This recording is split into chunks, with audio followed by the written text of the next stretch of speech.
Well, all right. Back in 1987, my band Malachi traveled around the country in a school bus, in a 66-passenger Bluebird school bus with a Dodge motor, for anyone that gives a shit. And what we did is we kept all the gear in the back, and we had my buddies. We emptied his apartment, and that was the furniture we had in the front of the bus. So it was all the gear in the back. All of us would live in the front, and that's how we got from town to town. Now, so we had a couple of ugly adventures with that. Had a situation where the motor blew up with the bus. So we were very careful about changing the oil on the bus, keeping the bus maintenance up, little things like that. So we were stranded in a... To back up a second, how our agent would book us, right? As we'd call him up and say, John, where is our next show? And John would say, well, where are you at? That we'd give him our coordinates where we were, as in north and south, and then he'd say, well, I need you to head 2 hours west or 2 hours north or that kind of thing, and kind of send us in the direction of a place where he think he could find a gig for us, right? Sometimes it worked out and sometimes it didn't, and on this occasion we spent 3 days in this truck stop in Phoenix City, Alabama. And, we were definitely abusing the privileges of the free showers, and they were very happy to see us leave when we left. So we go to another truck stop, and we're living there. So we're in this truck stop, and it's time to change the oil on the bus, right? Our guitar tech, Fat Steve, says, I'm going to do it. So we had this guitar case that was filled with tools. Now, he takes that and he disappears off the bus. We had just bought the oil, the filter, and we had just bought a bucket to drain the oil in. I don't know if you've ever changed the oil on a vehicle, but one of the premium things about what to do is, what do you do with the oil? You need a place to drain the oil. That's why we bought the bucket.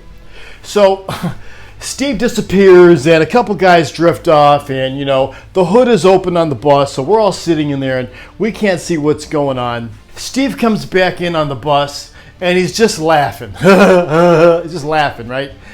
And we're like, what's so funny? He goes, and he holds the drain plug for the oil pan. He has it in his hand. And he goes, I'm draining all the oil into the parking lot. I'm like, you dumbass, what do you think we bought the bucket for?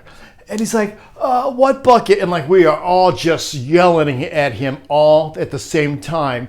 And finally, I bring it to his attention, you moron. How are you going to get the plug back in there if you let the oil just pull out into the parking lot? You're going to have to climb back under there in that oil and put the plug back in, you moron. And he kept saying, oh, I don't know about a bucket, and I didn't see a bucket, and we're all so pissed at him. And while this is all happening, the lid is up, the hood is up on the bus. We can't see what's going on. But while we're all yelling at Steve, we keep hearing like this dog crying, like, ah, ah, ah. It's like this horrible screaming, right? We go out, we all pile out there. And what do you think we see? We see our lighting guy, right, who has got a tight grip with one hand on the positive terminal of the battery of the bus. He's holding on to the positive terminal of the battery, and he's looking straight at us, and he's got these big wide eyes. And I'm like, Beasley, what the fuck are you doing? And before I could even finish my sentence, he takes his other hand and he grabs the fender and he's going, ah, ah, ah. He's electrocuting himself. He's electrocuting himself by holding onto the battery, holding onto the fender, and he stopped for a second. We tackled him to the ground.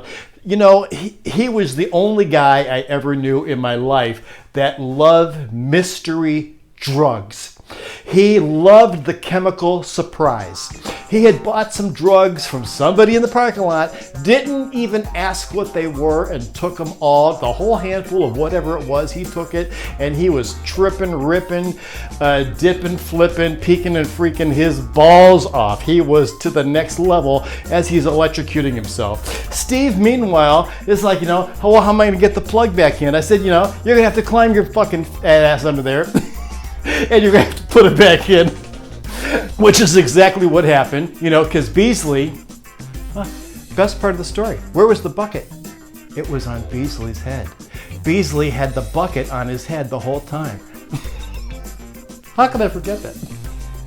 That's where the bucket was. It was on Beasley's head. He's out with the bucket on, juicing himself up, man. It was unbelievable. And hard to believe what dicks we were is that Steve wanted $2. $2. So he can go in there and take a shower and get this oil off him, and we said no. We said no. We said no to $2. Hey, that's not, $2 is not in the budget, number one. And number two, you made this, it was like we sentenced him to this horrible, horrible fate of being covered in oil and getting on the bus with us and traveling to the next city, wherever the fuck that was, But it was crazy. It was how we did it. And all I'm saying is that, my God, I don't even know what I'm saying.